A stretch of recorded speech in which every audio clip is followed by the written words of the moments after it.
কাল দুদকে হাজির হচ্ছে না বেনজির আহমেদ, আইনজীবীর মাধ্যমে 15 দিনের সময় চেয়ে আবেদন।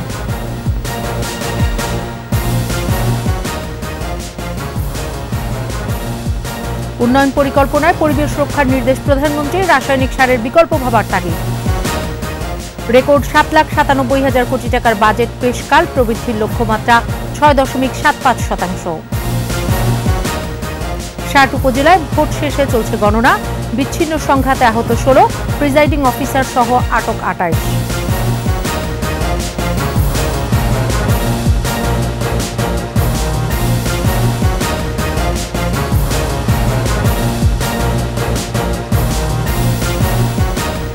শুনছিলেন ফার্স্ট সিকিউরিটি ইসলামী ব্যাংক পিএলসি সংবাদ শিরোনাম। আমন্ত্রণ সন্ধ্যা 7টার 21 সংবাদে, সাথে আছি সোনিয়া স্নিগ্ধা। দর্শক, 21 টেলিভিশনের সংবাদ একই সাথে সরাসরি দেখতে পাবেন আমাদের ফেসবুক পেজ www.facebook.com/2124 অনলাইনে।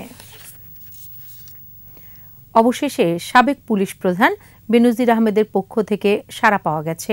6 জুনের জিজ্ঞাসাবাদ এড়াতে সময় চেয়ে আবেদন করেছেন সাবেক আইজিপি। তার পক্ষে আইনজীবী 15 দিনের সময় চেয়ে এই আবেদন করেন। দুদক কমিশনার জহুরুল হক এই তথ্য নিশ্চিত করেছেন। ফলে কাল দুদকে যাচ্ছেন না বেনজির আহমেদ। শাকের আরজুর রিপোর্ট। সম্প্রতি দেশের একটি জাতীয় দৈনিকে দাবি করা হয়, পুলিশের সাবেক আইজি ও র্যাবের সাবেক মহাপরিচালক বেনজির আহমেদের বিপুল পরিমাণ অবৈধ সম্পদের খোঁজ মিলেছে। এরপরই দেশজুড়ে শুরু হয় আলোচনা সমালোচনা। দুদকে এ নিয়ে আবেদনও করা হয়। অনুসন্ধানে বিপুল পরিমাণ অর্থ সম্পত্তি পেয়ে আদালত বেনজির আহমেদ, তার স্ত্রী, মেয়ে ও কয়েকজন স্বজনের সম্পত্তি ক্রোক এবং ব্যাংক হিসাব অবরুদ্ধ করার আদেশ দেন। অপর এক আদেশে 119টি স্থাবর অস্থাবর সম্পত্তি ক্রোকের নির্দেশ দেন আদালত।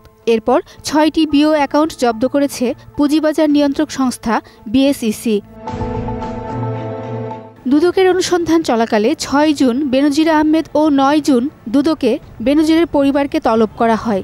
এরপর থেকেই গুঞ্জন ওঠে বেনজির আহমেদ দেশে নেই। তবে চাইলে অনুসন্ধান কর্মকর্তা 15 দিন সময় দিতে পারবেন বলে জানিয়েছিলেন দুদক কমিশনার। তার সুযোগ আছে, সে একবার সময় চেতে পারবে এবং কমিশন তাকে 15 দিন সময় দিতে পারবে।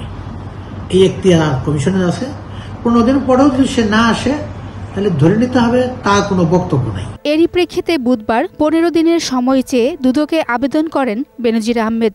শুনতে পেরেছি যে উনি চিঠি পাঠিয়েছে সময় চেয়ে, আইনে বলা আছে 15 দিন পর্যন্ত সময়। যদি সন্তুষ্ট হয়, অনুসন্ধান কর্মকর্তা সন্তুষ্ট হয়, সে সময় মঞ্জুর করতে পারে। এর আগে দুদকের আইনজীবী জানান, গত 6 মাসে বেনজির আহমেদ তার অ্যাকাউন্ট থেকে কত টাকা তুলেছেন, সেই টাকা কোথায় নিয়েছেন সে বিষয়ে খোঁজ চলছে। ভুক্তভোগীরা চাইলে তার বিরুদ্ধে দুদকে অভিযোগ এবং থানায় মামলা করতে পারেন। শাকের আরজু, 21 টেলিভিশন, ঢাকা। বিএনপি ও খালেদা জিয়া তাদের আমলে দেশের নয় ব্যক্তিগত উন্নয়ন করেছে বলে মন্তব্য করেছেন প্রধানমন্ত্রী শেখ হাসিনা। বলেছেন, আওয়ামী লীগ দেশ ও জনগণের কল্যাণেই কাজ করে। সংসদের বাজেট অধিবেশনে মালয়েশিয়ায় কর্মী পাঠাতে অরাজকতাকারীদের শাস্তির আওতায় আনার কথাও জানিয়েছেন সরকার প্রধান। বিস্তারিত জানাচ্ছেন ফারজানা শোভা। শুরু হলো জাতীয় সংসদের বাজেট অধিবেশন। এটি চলতি দ্বাদশ জাতীয় সংসদের তৃতীয় ও প্রথম বাজেট অধিবেশন। বৃহস্পতিবার 2024-25 অর্থ বছরের প্রস্তাবিত বাজেট উপস্থাপন করবেন অর্থমন্ত্রী। অধিবেশনের প্রথম দিনেই প্রধানমন্ত্রীর প্রশ্নোত্তর পর্বে নানা বিষয়ে সংসদ নেতার কাছে জানতে চান সংসদ সদস্যরা।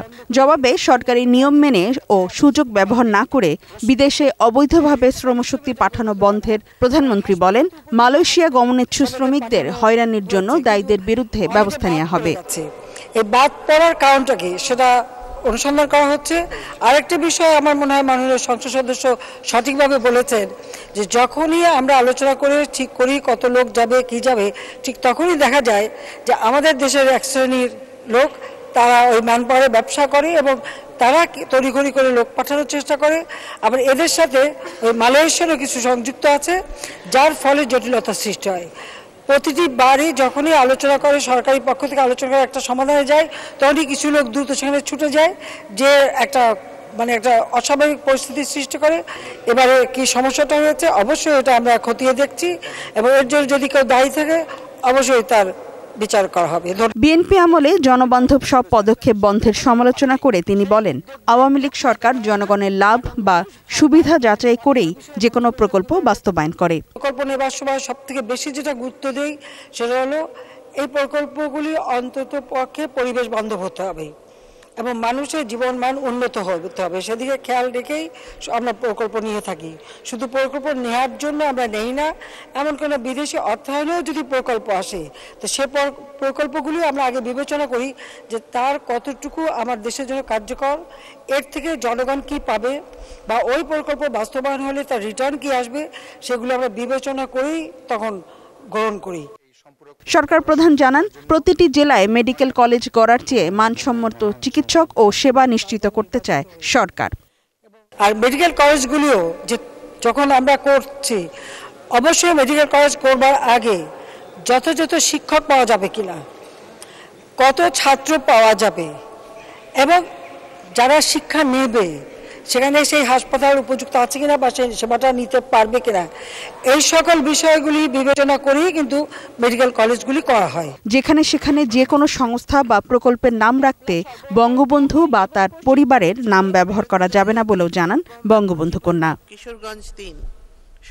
ফারজানা শোভা, 21 টেলিভিশন, ঢাকা। এর আগে বিশ্ব পরিবেশ দিবসের অনুষ্ঠানে যে কোনো উন্নয়ন পরিকল্পনায় পরিবেশ রক্ষার দিকে সতর্ক থাকার নির্দেশ দিয়েছেন প্রধানমন্ত্রী শেখ হাসিনা। খাদ্য উৎপাদনে রাসায়নিক ব্যবহারের বিকল্প ভাবারও তাগিদ দেন প্রধানমন্ত্রী। এছাড়া ব্যক্তি পর্যায়ে প্লাস্টিক বন্ধ করে পাটের ব্যাগ ব্যবহারের জোর দেন সরকার প্রধান। প্রণব চক্রবর্তীর রিপোর্ট। পরিবেশ দূষণের কারণ ও দূষণ থেকে বাঁচার উপায় খুঁজে বের করা এবং মানুষকে পরিবেশ রক্ষায় সচেতন করে তুলতে প্রতি বছর 5 জুন পালিত হয় বিশ্ব পরিবেশ দিবস। এবছর বিশ্ব পরিবেশ দিবসের প্রতিপাদ্য কর্মভূমি পুনরুদ্ধার, রুখব মরুময়তা। বঙ্গবন্ধু আন্তর্জাতিক সম্মেলন কেন্দ্রে বিশ্ব পরিবেশ দিবস ও পরিবেশ মেলা এবং জাতীয় বৃক্ষরোপণ কর্মসূচি ও বৃক্ষ মেলার উদ্বোধন অনুষ্ঠানে যোগ দেন প্রধানমন্ত্রী শেখ হাসিনা। এ সময় 3 ক্যাটাগরিতে পরিবেশ রক্ষায় অবদান রাখছেন এমন কয়েকজনের হাতে পুরস্কার তুলে দেন প্রধানমন্ত্রী। বক্তব্যে প্রধানমন্ত্রী বলেন, ঘনবসতিপূর্ণ দেশ বাংলাদেশ, পরিবেশ প্রতিবেশ রক্ষা প্রতিটি নাগরিকের দায়িত্ব। প্রত্যেককে গাছ লাগানোর আহ্বান বঙ্গবন্ধু কন্যার। সামাজিক বনায়নে মাত্র 30 ভাগ তারা লভ্যাংশ পেত, আমি এটাকে 70 ভাগ করে দিই, যার ফলে আপনারা দেখেন 9 লাখ, 8 লাখ, 7 লাখ, এরকম 4 লাখ এক একজনের টাকা পাচ্ছে। এটা করার ফলে কিন্তু সকলে একটা আন্তরিকতার সাথে করে। উন্নয়ন পরিকল্পনায় পরিবেশ রক্ষার বিষয়ে সতর্ক দৃষ্টি দেওয়ার কথা বলেন সরকার প্রধান। যে কোনো উন্নয়ন পরিকল্পনা, সেই পরিকল্পনায় অবশ্যই আমাদের পরিবেশ রক্ষার বিষয়টা, এবং যদি কোথাও আমাদের মানে জায়গার জন্য গাছ কাটতে হয় তো যত গাছ কাটবে তার থেকে 3 গুণ বেশি গাছ তারা লাগাবে, এই শর্তটা কিন্তু আমরা জুড়ে দিই। 2013 সালে সরকার উৎখাতের আন্দোলনের নামে অগ্নি সন্ত্রাস করে মানুষকে যেমন হত্যা করা, তাছাড়া আমাদের বাস, ট্রাক, গাড়ি, রেল, লঞ্চ সেগুলি আগুনে জ্বালিয়ে দেওয়া আর বৃক্ষ নিধন করা, হাজার হাজার বৃক্ষ, লক্ষ লক্ষ বৃক্ষ তারা কেটে ফেলে দেয় জামাত, বিএনপি এরা সেই সময়। অর্থাৎ আমরা যেখানে গাছ লাগিয়ে গেছি সেগুলি তারা ধ্বংস করেছে। খাদ্য নিরাপত্তা নিশ্চিতে উৎপাদনে রাসায়নিক ব্যবহারের বিকল্প ভাবার তাগিদ দেন প্রধানমন্ত্রী। আহ্বান জানান ব্যক্তি পর্যায়ে পলিথিনের ব্যবহার কমাতে। যা একবার ব্যবহার করলেও সেটা পরিবেশ দূষণ করবে না, এটা মাটির সাথে মিশে যাবে। আমরা এই পাটের থেকে বা বিভিন্নভাবে এগুলি প্রস্তুত করা, সেগুলি ইতিমধ্যে আবিষ্কার হয়েছে। এগুলি যাতে কমার্শিয়ালি ব্যবহার হয় তার জন্য ইন্ডাস্ট্রির সাথে যুক্ত করা হয়েছে এবং ভবিষ্যতে আমরা সেভাবে ব্যবহার করতে পারবো। খেয়াল রাখতে হবে যে অতিমাত্রায় রাসায়নিক সার, কীটনাশক ব্যবহার না করে প্রাকৃতিকভাবে এগুলি মোকাবেলা কীভাবে করা যায়। পরে শেরেবাংলা নগরে পরিবেশ ও বৃক্ষ মেলার উদ্বোধন করেন প্রধানমন্ত্রী শেখ হাসিনা। পরিবেশ মেলা চলবে 5 জুন থেকে 11 জুন পর্যন্ত এবং বৃক্ষ মেলা চলবে 5 থেকে 13 জুলাই পর্যন্ত। প্রণব চক্রবর্তী, 21 টেলিভিশন, ঢাকা। এবার বাজেট 2024-25।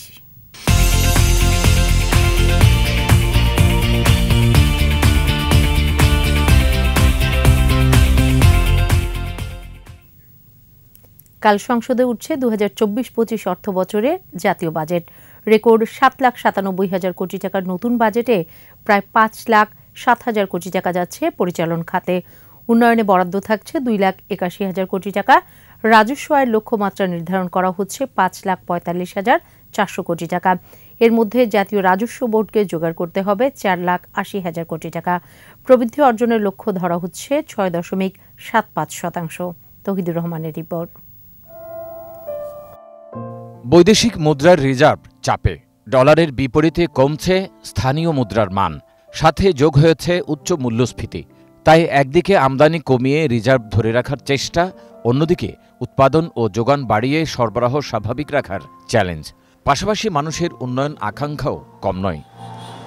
সামষ্টিক অর্থনীতির এমন বাস্তবতার মধ্যে জাতীয় সংসদে উঠছে 2024-25 অর্থ বছরের বাজেট, যার সম্ভাব্য আকার 7,97,000 কোটি টাকা, যা চলতি অর্থ বছরের ঘোষিত 7,61,785 কোটি টাকার বাজেটের চেয়ে 32,242 কোটি টাকা বেশি।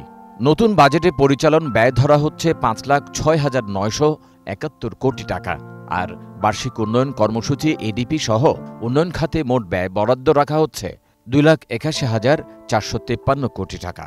রেকর্ড ব্যয়ের লক্ষ্যমাত্রা বাস্তবায়নে 5,45,400 কোটি টাকা আয় করতে চায় সরকার। এর মধ্যে এনবিআরকে জোগাড় করতে হবে 4,80,000 কোটি টাকা। এনবিআর বহির্ভূত কর থেকে আসবে 15,000 কোটি টাকা, আর কর ব্যতীত নানা খাত থেকে প্রত্যাশা করা হচ্ছে 46,000 কোটি টাকা। রাজস্ব লক্ষ্যমাত্রা পূরণ হলেও অনুদান বাদে ঘাটতি থাকবে 2,56,000 কোটি টাকা, যা মোট জিডিপির 4.6%। এবারও ঘাটতি পূরণ হবে দেশি বিদেশি ঋণে। বিদেশ থেকে 1,27,200 কোটি টাকা এবং 1,37,500 কোটি টাকা নেওয়া হবে দেশীয় ব্যাংক ব্যবস্থা থেকে। সঞ্চয়পত্র বিক্রির লক্ষ্যমাত্রা 15,400 কোটি টাকা। এদিকে নতুন বাজেট বাস্তবায়ন সম্ভব হলে 2024-25 অর্থ বছরে 6.75% জিডিপি প্রবৃদ্ধির আশা করছে সরকার, আর মূল্যস্ফীতি 6.5% নামিয়ে আনার লক্ষ্যমাত্রা ধরা হচ্ছে। একদিকে উচ্চ মূল্যস্ফীতির কারণে সাধারণ ক্রেতারা নাকাল, অন্যদিকে অর্থনীতির আকার অনুযায়ী রাজস্ব আহরণের গতিও ধীর। এসব মোকাবেলায় আসছে বাজেটে বিশেষ ব্যবস্থা নেওয়া হচ্ছে বলে জানান অর্থ প্রতিমন্ত্রী। পাশাপাশি সরকারের যে চলমান উন্নয়ন প্রকল্প সেটি যেমন বলবৎ রাখার জন্য বাজেটে বরাদ্দ রাখা হচ্ছে, তেমনি সাধারণ মানুষ তথা গরিব মেহনতি মানুষের জন্য বরাদ্দ রাখা হচ্ছে। তৌহিদুর রহমান, 21 টেলিভিশন, জাতীয় সংসদ প্রাঙ্গণ, ঢাকা। এবার অন্যান্য খবর। ষষ্ঠ উপজেলা পরিষদ নির্বাচনের চতুর্থ দফায় 60 উপজেলায় ভোট গ্রহণ শেষে চলছে গণনা। এই ধাপে চেয়ারম্যান পদে 251 জন, ভাইস চেয়ারম্যান পদে 265 জন ও সংরক্ষিত নারী ভাইস চেয়ারম্যান পদে 205 জন প্রার্থী প্রতিদ্বন্দ্বিতা করছেন। ইভিএমে ভোট হওয়া 6টি উপজেলায় গণনা করা হচ্ছে মেশিনে। বাকি 54টি কেন্দ্রে ব্যালট গুনছেন নির্বাচনী কর্মকর্তারা। ভেতরে প্রার্থীদের এজেন্টরা সহ বাইরে ফলাফলের জন্য অপেক্ষমান কর্মী সমর্থকরা।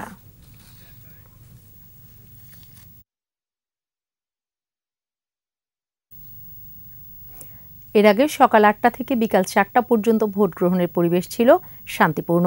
আর ফল ঘোষণা শেষ না হওয়া পর্যন্ত সতর্ক অবস্থায় রয়েছে আইনশৃঙ্খলা বাহিনী। প্রতিনিধিদের সহায়তায় আরও জানাচ্ছেন রত্না জামান। চতুর্থ ধাপে 60টি উপজেলা পরিষদের 6টিতে ইভিএমে এবং বাকি 54টিতে ভোট হয়েছে ব্যালটে। সকাল থেকেই কেন্দ্রে কেন্দ্রে ভোটারদের অপেক্ষা, নারী ও তরুণী বেশি। নির্বিঘ্নে ভোট দিতে পেরে সন্তুষ্ট ভোটাররা। এই সুবিধা মতো যার যার ভোট সে দিতে আছে, কোনো সমস্যা নাই আমাদের। আইনশৃঙ্খলা সুন্দরভাবে চলছে, কোনো সমস্যা হবে না। পরবর্তী কি হতে জানি না। পরিবেশ ভালো উল্লেখ করে জয়ের বিষয়ে আশাবাদ জানিয়েছেন অনেক প্রার্থীও। ইনশাল্লাহ আমি জয়ের ব্যাপারে শতভাগ নিশ্চিত। জয় পরাজয় যাই হোক না কেন আমি মেনে নিব। আমি মনে করি এই প্রশাসন একটি সুন্দর অবাধ সুষ্ঠু পরিবেশে নির্বাচন অনুষ্ঠিত করবে বলে আমি বিশ্বাস করি। চট্টগ্রামের পটিয়া উপজেলার পূর্ব পিঙ্গলা সরকারি প্রাথমিক বিদ্যালয় কেন্দ্রে ব্যালট পেপার ও বাক্স, সিল, কালি ছিনতাইয়ের জেরে প্রতিদ্বন্দ্বী প্রার্থীর সমর্থকদের সংঘর্ষে আহত হন কয়েকজন। ওই কেন্দ্রের ভোট গ্রহণ দ্বিতীয়বারের মতো স্থগিত করেছে জেলা ও পুলিশ প্রশাসন। প্রতিপক্ষের বিরুদ্ধে নিজের এজেন্টদের বের করে দিয়ে ব্রাহ্মণবাড়িয়া সদরের 40টি কেন্দ্র দখলের অভিযোগ তুলেছেন ঘোড়া প্রতীকের চেয়ারম্যান প্রার্থী মোহাম্মদ হেলাল উদ্দিন। 40টি কেন্দ্রের পুনর্নির্বাচন দাবি করছে। এই কেন্দ্রগুলোতে আমার ভোটার এজেন্টদেরকে বের করে দেওয়া হয়েছে। সেখানে নিজেরা তারা ভোট ছাপিয়ে ফেলেছে। ব্রাহ্মণবাড়িয়ার বিজয়নগরে অবৈধভাবে মোবাইল ফোন রাখায় 2 পোলিং এজেন্ট এবং জাল ভোট দেওয়ায় এক যুবককে কারাদণ্ড দিয়েছে আদালত। রংপুরের তারাগঞ্জের কুরসা ভোটকেন্দ্রের বাইরে সংঘর্ষে আহত হন এক চেয়ারম্যান প্রার্থীর কর্মী। ভোটার কম এসেছেন বন্যা কবলিত সিলেটের কানাইঘাট ও জকিগঞ্জের কেন্দ্রগুলোতে। কাল সকাল পর্যন্ত ভোটের মাঠে থাকছে পুলিশ, আনসার, র্যাব, বিজিবি সহ আইন শৃঙ্খলা বাহিনী। ঘূর্ণিঝড় রিমালের কারণে স্থগিত 20টি উপজেলায় ভোট গ্রহণে এবারের নির্বাচন শেষ হচ্ছে 9 জুন। রত্না সামান, 21শে টেলিভিশন। এদিকে চতুর্থ ধাপের উপজেলা নির্বাচনে বড় কোনো সহিংসতা ছাড়া শান্তিপূর্ণ ভোট গ্রহণ হয় সন্তুষ্টির কথা জানিয়েছেন প্রধান নির্বাচন কমিশনার কাজী হাবিবুল আওয়াল। বিকেলে নির্বাচন ভবনের সংবাদ সম্মেলনে সিইসি জানান ৫,১৪৪টি ভোট কেন্দ্রের মধ্যে ২,০৮৯টির তথ্য অনুযায়ী ৩৪.৩৩% ভোট পড়েছে। ভোটে অনিয়ম ও সহিংসতা করায় ২৮ জনকে আটক করা হয়েছে। এর মধ্যে 9 জনকে দেওয়া হয়েছে তাৎক্ষণিক কারাদণ্ড, 21 জনকে করা হয় জরিমানা। হাতাহাতি ও সহিংসতায় আহত হয় 16 জন। জাল ভোট দেওয়ায় একজন প্রিজাইডিং অফিসারকে আটক করা হয়েছে। এছাড়া ভৈরবের একটি কেন্দ্রে অনিয়মের কারণে ভোট গ্রহণ স্থগিত করা হয়েছে।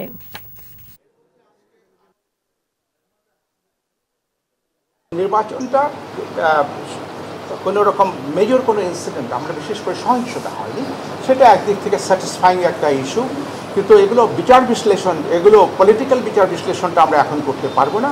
এগুলো অনেক কিছু আছে যারা বিচার বিশ্লেষণ করবেন, তখন ওদের কাছ থেকে যদি আমরা তথ্যপাত্র পাই তাহলে আমরা সেটা।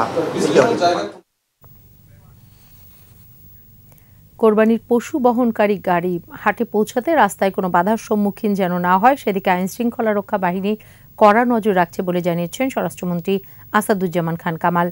রাজধানীর এক অনুষ্ঠান শেষে সাংবাদিকদের প্রশ্নের জবাবে মন্ত্রী বলেন, কোরবানির পশুবাহী গাড়ি নিশ্চিন্তে যে কোনো হাটে যেতে পারবে। চাঁদাবাজির মতো কোনো ঘটনা ঘটাতে চাইলে আইন শৃঙ্খলা বাহিনী তা প্রতিহত করে ব্যবস্থা নেবে। পশুবাহী গাড়ি যেই হাটে যাবে সেই হাটের নাম সহ গাড়ির সামনে ব্যানার লাগিয়ে রাখতে ব্যবসায়ীদের প্রতি আহ্বান জানান স্বরাষ্ট্রমন্ত্রী আসাদুজ্জামান খান কামাল। পশুবাহী গাড়ি যেখানে যেতে চাবে সেখানে তার একটা বোর্ড সে লাগিয়ে রাখবে, একটা ব্যানার কিংবা একটা বোর্ড লাগিয়ে রাখবে যে ওই পশুর হাটে আমরা যাব। এর আগে কেউ থামাতে পারবে না, যে থামাবে তাকেই পুলিশ তাকে তার ব্যবস্থা নেবে, মানে নিরাপত্তা বাহিনী ব্যবস্থা নেবে। আর চাঁদাবাজি যেখানেই হয় নিরাপত্তা বাহিনী তার ব্যবস্থা নেবে। Thank you. নিচ্ছি সংবাদ বিরতি, যখন ফিরছি তখন অন্যান্য খবরের সঙ্গে আরও থাকবে। এখনো পানিবন্দী সিলেটের 6 লাখ মানুষ, আশ্রয় কেন্দ্রে স্যানিটেশন সহ খাবার সংকট। কাচের তৈরি ভবন বাড়াচ্ছে তাপমাত্রা, হিট আইল্যান্ড হয়ে উঠছে ঢাকা।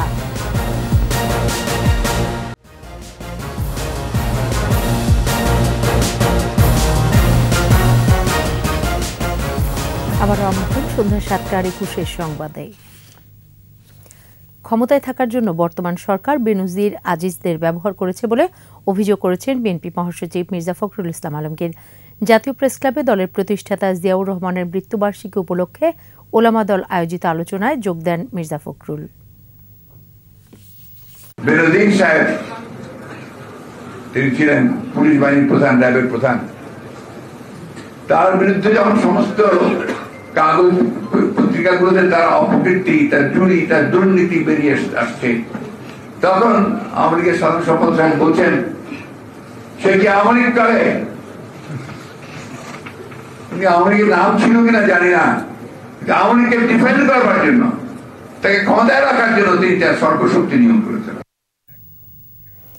সিলেটে বন্যা পরিস্থিতি অপরিবর্তিত। জেলার ৭৮ ইউনিয়নের 6 লাখ মানুষ এখনও পানিবন্দী। এছাড়া নগরীর উপশহর সহ কিছু এলাকা থেকে পানি নামলেও সুবহানীঘাট সহ অন্যান্য স্থানে এখনও আছে।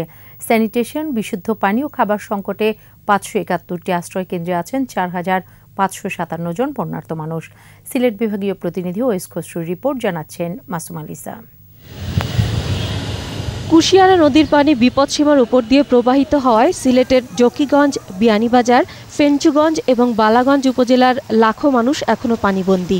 ভিতরে এলাকার বন্যায় খুব বেশি মানুষের ক্ষতিগ্রস্ত আর পানি মানুষের বাড়িঘর ডুবে আনে গিয়া।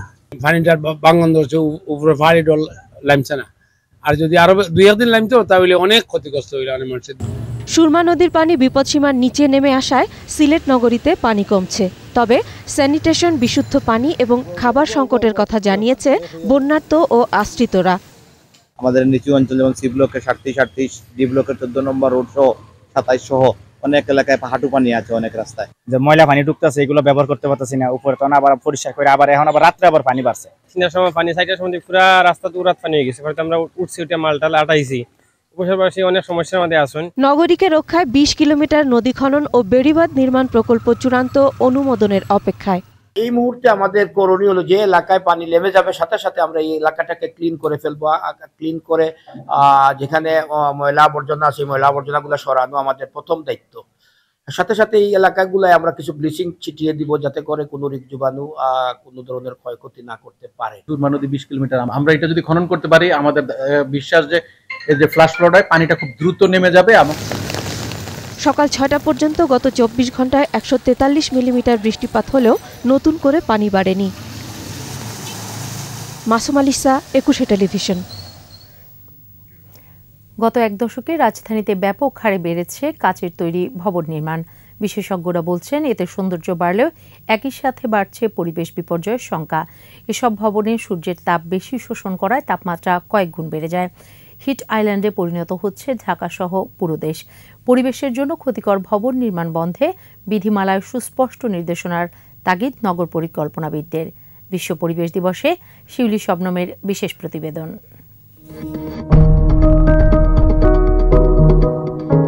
শীতের সময় 0 ডিগ্রি তাপমাত্রায় আবহাওয়া গরম রাখতে এবং ঘরের ভেতর সূর্যের আলোয় উত্তপ্ত রাখতে বিশ্বের শীত প্রধান দেশগুলোতে মূলত কাচের বাড়ি বানানোর প্রচলন শুরু হয়।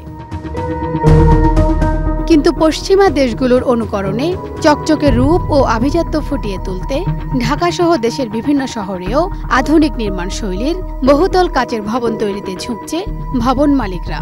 অফিস, আদালত, শিক্ষা প্রতিষ্ঠান থেকে শুরু করে বাণিজ্যিক স্থাপনা সব জায়গায় কম খরচে সৌন্দর্য বাড়াতে জনপ্রিয়তা পেয়েছে অপরিকল্পিত কাচের ব্যবহার।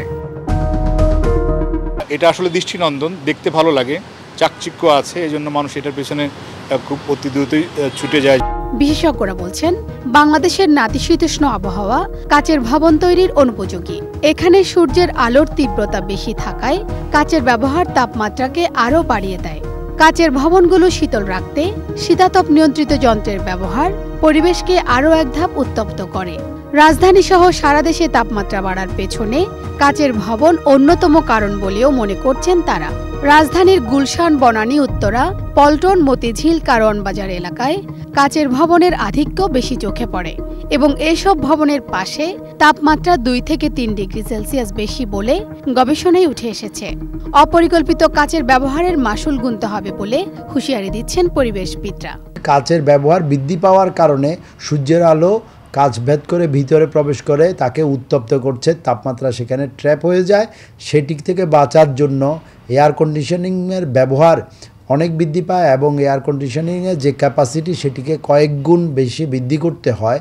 অন্যদিকে বাইরের এসির ঠিক আউটডোরটি যেখানে থাকছে সেখানে উত্তপ্ত হয়ে যায়। তাপমাত্রা কমানো সহ পরিবেশের বিবিধ ক্ষতি কমাতে পরিবেশ বান্ধব বিকল্প বাড়ি তৈরির উপর জোর দেন তারা।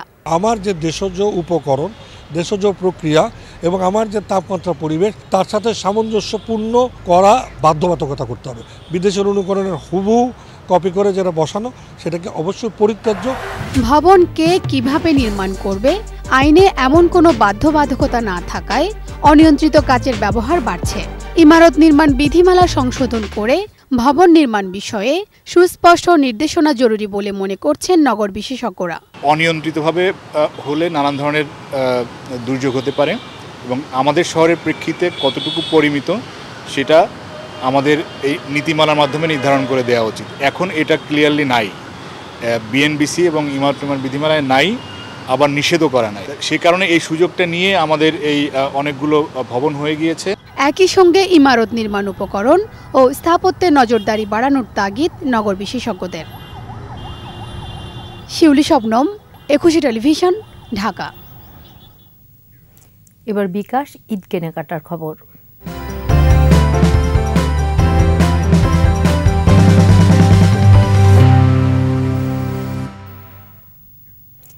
ঈদুল আজহায়ও আনন্দ বাড়াতে নতুন পোশাক কেনেন অনেকেই।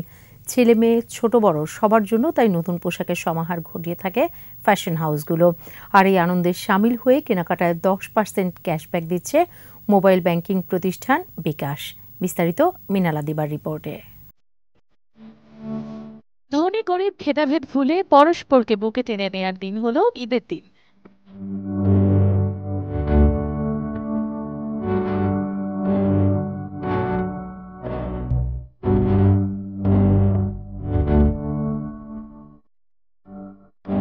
সেই খুশিকে বরণ করতে ফ্যাশন ব্র্যান্ড র নেশন লাইফস্টাইলে নিয়ে এসেছে বৈচিত্র্যময় পোশাকের সংগ্রহ। রাজধানীর আদাবর 1-এর প্রতিষ্ঠানটির আউটলেটে ছেলেদের ঈদ কালেকশনে এবার এসেছে নতুন সব ডিজাইন। আছে পাঞ্জাবি, স্লিম ফিট এবং regular fit shirt, T shirt, polo shirt. আমাদের ঈদ উপলক্ষে অনেক কালেকশন আসছে, যেমন panjabi, shirt, T shirt, polo T shirt. মেয়েদের kurti, two piece, three piece, one piece, tops এবং কাফতানে আছে কাপড় ও রঙের বৈচিত্র্য। আমাদের কাছে টু পিস আছে, থ্রি পিস আছে, ওয়ান পিস আছে, তারপর long shirt, T shirt, tops, shirts এখন পর্যন্ত মোটামুটি চলছে, বাট আরও পরবর্তীতে হয়তো আরও বেশি সেল। শোরুমটিতে কেনাকাটায় বিকাশ পেমেন্টে গ্রাহকরা উপভোগ করতে পারছেন দিনে 100 এবং ক্যাম্পেইন চলাকালীন সর্বোচ্চ 200 টাকা পর্যন্ত ক্যাশব্যাক।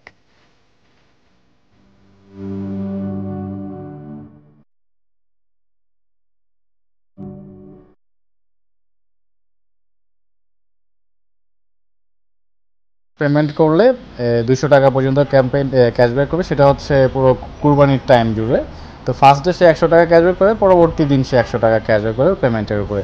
আলহামদুলিল্লাহ, যারা হচ্ছে যে আমরা নিজেরা অফার করছি, অফার করার পর কাস্টমার আগ্রহ প্রকাশ করতেছে। অফারের মেয়াদ চলবে ঈদের দিন পর্যন্ত। মিনালা দীপা, একুশে টেলিভিশন, ঢাকা। এই ঈদে দেশ জুড়ে কেনাকাটা করতে হবে শুধু বিকাশে, সাথে ডিসকাউন্ট কুপন, ইনস্ট্যান্ট ক্যাশব্যাক।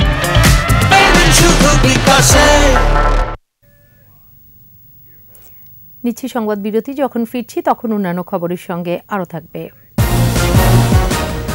এবার জোটি ভরসা মোদির, নীতিশকে চমকপ্রদ প্রস্তাব কংগ্রেসের।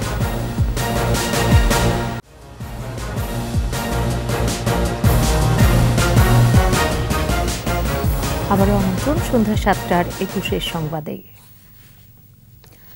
গাজীপুরের কোনাবাড়িতে 3 বছরের শিশু ফারহানাকে ধর্ষণের পর শ্বাসরোধে হত্যা করেছে প্রতিবেশী নীরব ও সাজিদুল। মরদেহ উদ্ধারের পর গ্রেফতার করা হলে ধর্ষণ ও হত্যার অপরাধ স্বীকারও করেছে তারা।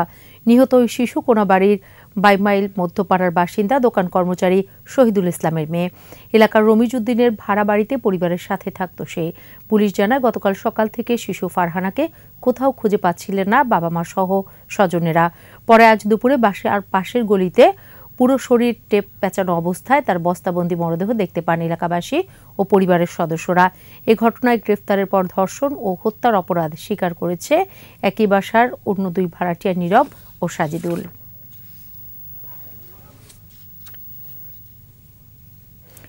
অবৈধ গ্যাস সংযোগ বিচ্ছিন্ন করতে রাজধানীর বিভিন্ন এলাকায় অভিযান চালিয়েছে তিতাস গ্যাস। দুপুরে দনিয়া এলাকায় একই ব্যক্তির মালিকানাধীন 3টি ভবনে কয়েকটি বৈধ গ্যাস সংযোগের সাথে অনেকগুলো অবৈধ সংযোগ খুঁজে পায় তিতাসের অভিযানকারী দল। পরে প্রতিটি বাড়ির গ্যাস সংযোগ খুলে নেন দলের সদস্যরা। পরে তিতাস কর্মকর্তারা জানিয়েছেন আইন অনুযায়ী বাড়ির মালিককে জরিমানার পর বৈধ সংযোগগুলো ফিরিয়ে দেওয়া হবে। এছাড়া এদিন সকাল থেকে রাজধানীর বিভিন্ন এলাকায় তিতাস গ্যাস কর্তৃপক্ষের 18টি অভিযানকারী দল অবৈধ সংযোগ বিচ্ছিন্ন করতে অভিযান চালিয়েছে।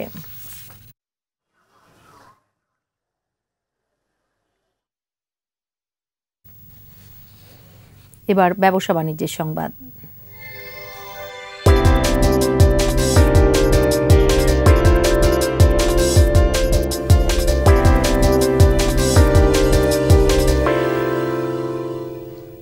রাজধানীতে আনোয়ার খান মডার্ন মেডিকেল কলেজে 2023-24 শিক্ষাবর্ষে এমবিবিএস কোর্সে ভর্তি হওয়া 16তম ব্যাচের ছাত্রছাত্রীদের ওরিয়েন্টেশন প্রোগ্রাম হয়েছে। ধানমন্ডিতে কলেজ ক্যাম্পাসে ওরিয়েন্টেশন অনুষ্ঠানে প্রধান অতিথি ছিলেন আনোয়ার খান মডার্ন মেডিকেল কলেজ ও হাসপাতালের chairman doctor Anwar Hossain Khan MP. অনুষ্ঠানে সভাপতিত্ব করেন আনোয়ার খান মডার্ন মেডিকেল কলেজের অধ্যক্ষ ডাক্তার মোহাম্মদ নাসিমুল ইসলাম। এই সময় ডক্টর আনোয়ার হোসেন খান এমপি বলেন, প্রতিষ্ঠার 16 বছরে প্রতিষ্ঠানটি আন্তর্জাতিক মানের হয়ে উঠেছে। আনোয়ার খান মডার্ন মেডিকেল কলেজ ও হাসপাতালে 919 জন শিক্ষার্থীর মধ্যে 288 জন বিদেশি। 3,500 প্রতিযোগীর অংশগ্রহণের 7 জুন রাজধানীতে হবে জয় বাংলা ম্যারাথন 2024। এ উপলক্ষে জার্সি উন্মোচন করেছেন পুলিশ অ্যাথলেটিক্স ও সাইক্লিং ক্লাবের সভাপতি অতিরিক্ত আইজিপি বনোজ কুমার মজুমদার। রাজধানীর হাতিরঝিলে ম্যারাথন প্রতিযোগিতার সকল আয়োজন সম্পন্ন করেছে ঢাকা মেট্রোপলিটন পুলিশ। দৌড়বিদদের নিরাপত্তা নিশ্চিতে একাধিক medical team, hydration point, ambulance সহ পর্যাপ্ত নিরাপত্তা ব্যবস্থা গ্রহণ করা হয়েছে। ম্যারাথন চলাকালীন সময়ে যান চলাচলেও বিকল্প ব্যবস্থা গ্রহণ করেছে ট্রাফিক পুলিশ। জয় বাংলা ম্যারাথন প্রতিযোগীদের 3 ঘন্টা 40 মিনিটের মধ্যে 21.95 কিলোমিটার পথ পাড়ি দিতে হবে। ম্যারাথন শুরু হবে হাতিরঝিলের মেরুলবাড্ডা পয়েন্টে এবং শেষ হবে এমপি থিয়েটারের সামনে।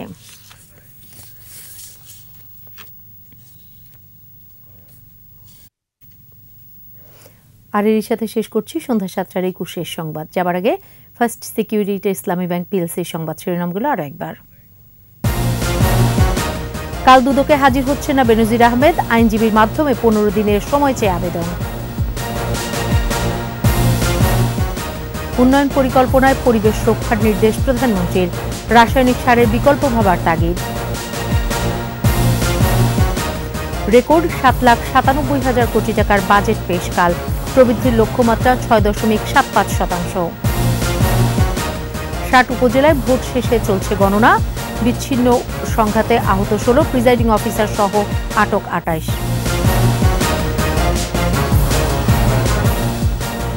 সর্বশেষ খবর জানতে ডায়াল করুন 2021 নম্বরে, আর ভিজিট করুন 21-tv.com ওয়েবসাইটে। এছাড়া ফেসবুকে ভিজিট করতে পারেন facebook.com/2124 অনলাইনে। পরের সংবাদ রাত 9টায় দেখার আমন্ত্রণ রইল।